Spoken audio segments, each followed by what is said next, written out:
Wassail, beautiful people. So, we're just gonna go with a free flow today. We're gonna let the cards speak and see what comes.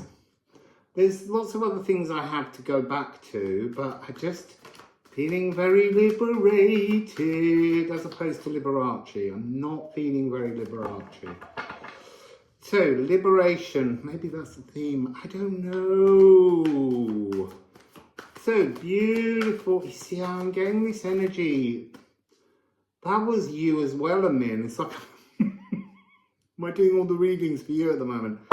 Getting the energy of a green dragon, which is interesting because I used to live in a pub called the Green Dragon, and recently I went down there to have a look at it, and it'd been knocked down.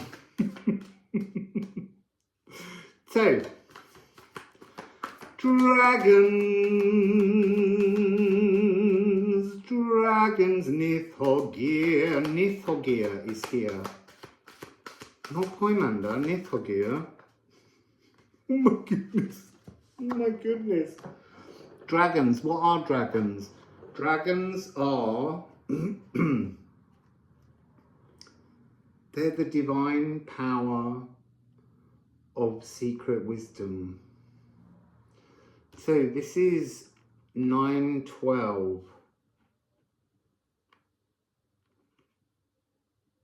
So John D, Sacred Geometry. So this one came out in a reading the other day, and I know a thought came through in my head.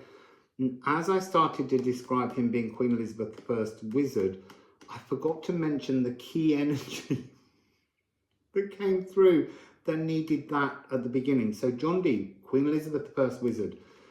The Monas Hieroglyphica, this symbol that you see on the card, this was something that he created as a kind of glyph that represented himself. And it has hidden within it the sense of, for me, the sun and the moon eclipsing energy. It would be interesting to find out when he was born. I'm going to do that later. What eclipses were around him at his birth? Do you know what? I'm going to do it now. Wait there. So obviously my quiz question was eclipses and John D. And it's very interesting. He was born on the 13th of July, 1527. The 13th of July was my dad's birthday, and it's reminded me that the first eclipse after my dad was born was actually on my birthday, but obviously years before. This is something I need to go away and look at in a little bit more detail. But, so dragons, because he had a dragon. He was some kind of connected to divine source, Poander frequency. And it's interesting that this 27 is here for the year of his birth. It's almost like he was a mystical frequency of fate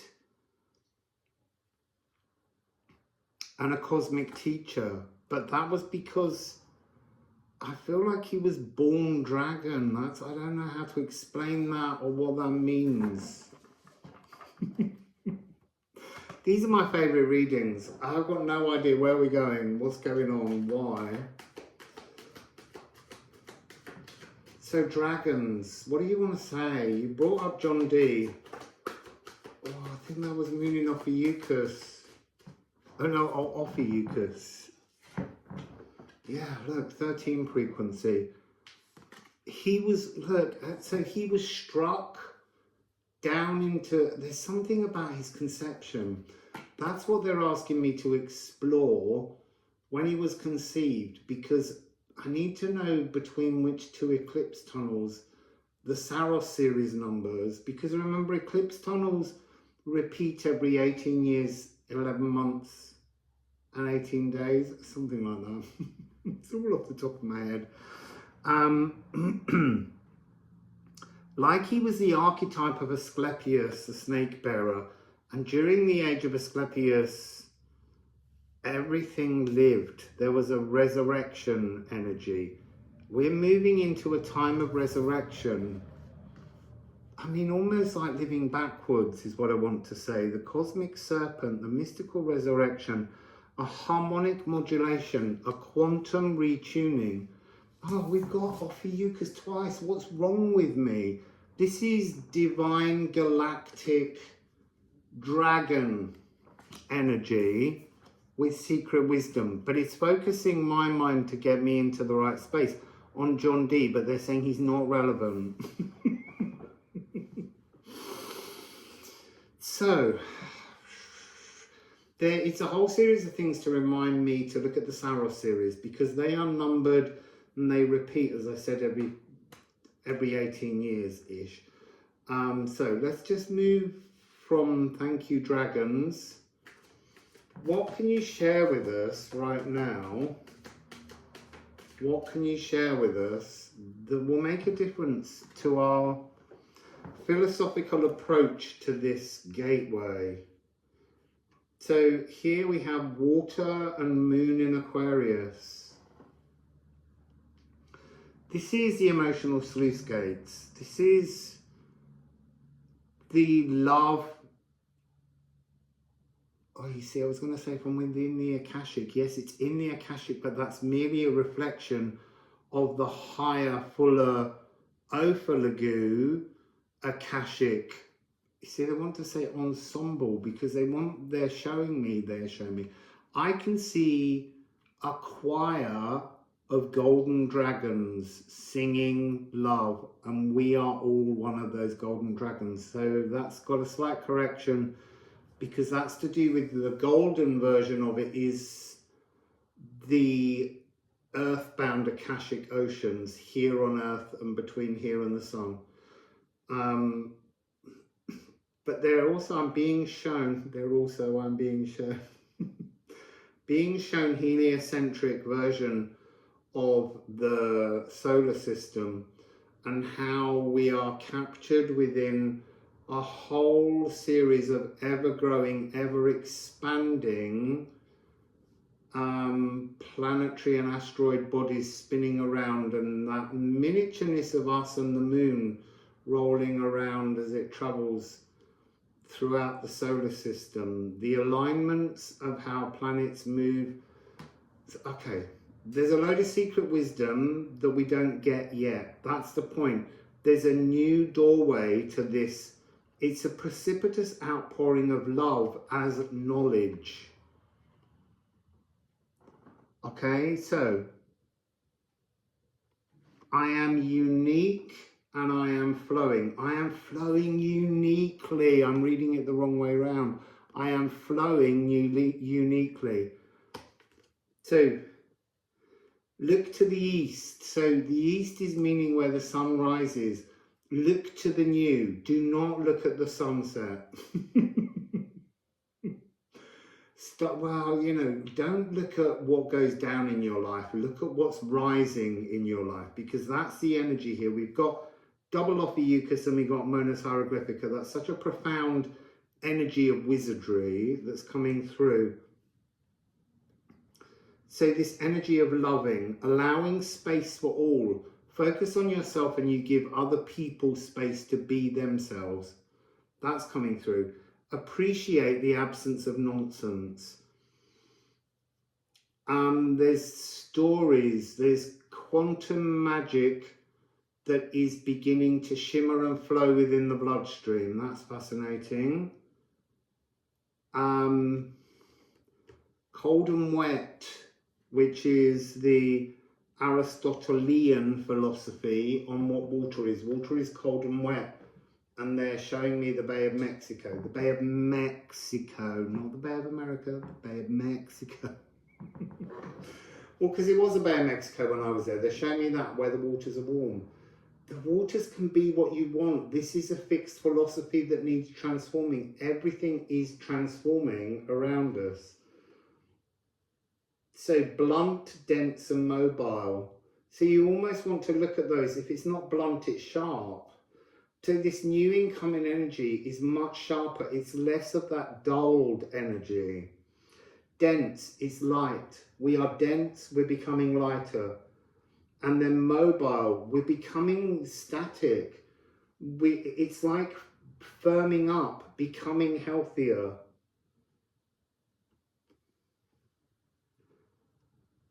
Interesting, this wants to come through. Alienating to avoid base emotions, because the emotions are changing, so you don't need to alienate. And then trudging through the arena of love, numb. Wake up is what's coming through there. So let's just give another shuffle. Just keeping an eye on the time, because I'm trying to not do such long videos. Bite-sized chunk of esoteric that you can chew on and get all the flavour out of. Rather than spitting bits out. So dragons. I didn't finish saying something, I don't think. The golden dragons are the earthbound. There's crystal dragons, light body dragons, energetic dragons in the Ophilogu.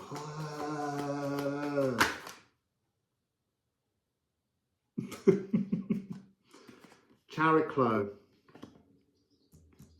It's like awakening from an illness. That's what I'm hearing.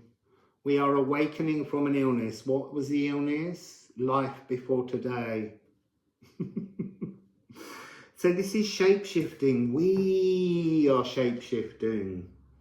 The law of shamanic health, soothing neural networks, and an awakening through illness. This is the opening chord of a new Akashic wisdom that's coming through. So I'm being shown how the waters, the molecules in the water is expanding, this emotional sluice gates, the Bulgarian folk choir, that piercing, driving, divine feminine caudal frequency to clear out the muck of the old. Dragons. Personal grimoire. This is the dragon's tail. Okay, so gifts brought from past lives. That's interesting because I've just read, was it in the last reading about Ran? Past lives don't matter. They're not the important part now.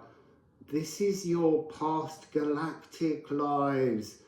Just let go of that old tail. So it's almost like there's a green dragon that's an Ouroboros, an Uberos snake, biting its own tail. I've said this so many times. It's time to wrestle, which is the raw feminine strength card.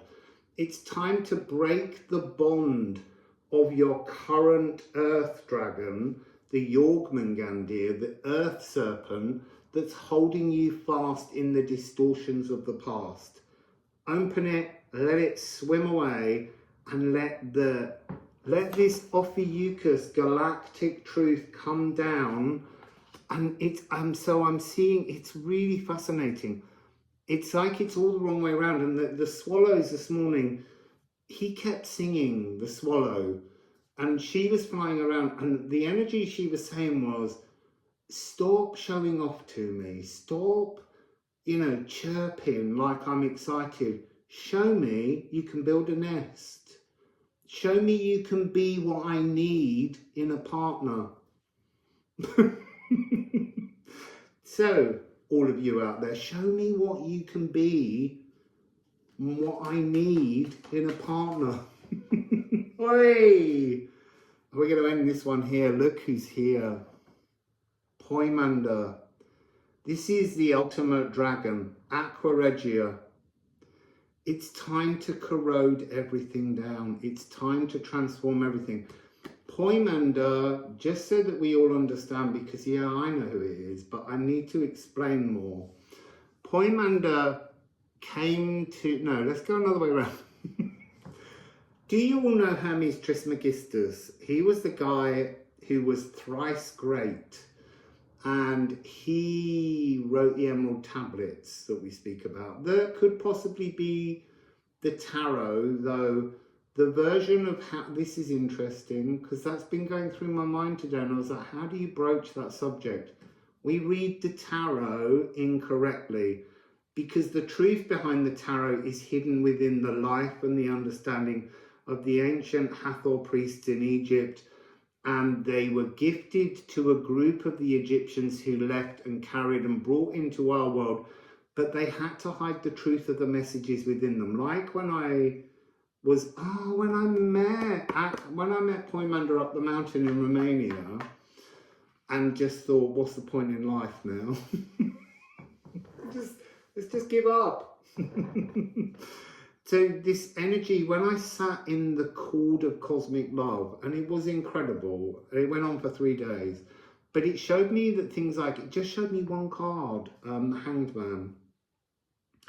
This energy where we always think we have to rise up to embrace source, It's all here in this card, just down there, embrace source.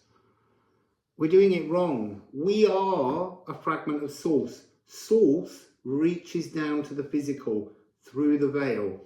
We have to somehow embody our galactic, higher, divine inheritance and come down with that energy and greet our earth serpent, who we've just sent away because we've broken the bond. And so we can now bring down that galactic Ophiuchus energy with all this Poander secret wisdom. So Poander, I've got to go back. So that's the tarot. So the energy of the hangman is not a different perspective. It's about reaching down. It's turning everything upside down and coming down with divine intention. And that's Crocus of Venus energy, people. So Hermes Trismegistus is in a deep meditation, and suddenly the whole world goes black, and this huge dragon came through and said, I am Poander. I am the dragon of creation, which is source.